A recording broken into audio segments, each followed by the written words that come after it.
Con la calza della Befana potrà arrivare anche il vaccino per i padovani che decideranno di entrare nei centri aperti dall'ULSS 6 in tutto il territorio. Prime dosi in aumento in questi giorni, buona anche la risposta per i bambini in vista della riapertura delle scuole.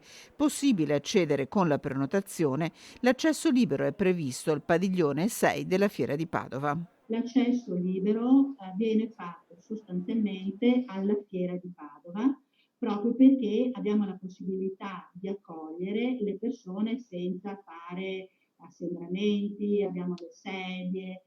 Intanto continuano le code ai punti tampone con 2.800 nuovi casi di positività in 24 ore.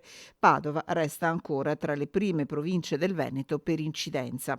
Anche nella nostra ULSS in particolare noi abbiamo toccato delle punte, non siamo mai arrivati ai 2000 giornalieri, ma abbiamo toccato punte da 1900 persone, quando in ottobre ne avevamo massimo 100 al giorno di persone positive. Si chiede pazienza alla popolazione ancora una volta. Nel frattempo la dottoressa Gottardello ricorda le nuove regole per quarantena e isolamento. Chi è ancora nel periodo di 120 giorni dal completamento del ciclo vaccinale, dalla dose booster o dalla guarigione non è più tenuto all'isolamento dopo un contatto stretto con un positivo. Posso andare in giro, quindi posso andare a lavorare, posso andare per la strada, eccetera. Però si chiama in autosorveglianza, come facciamo per i bambini.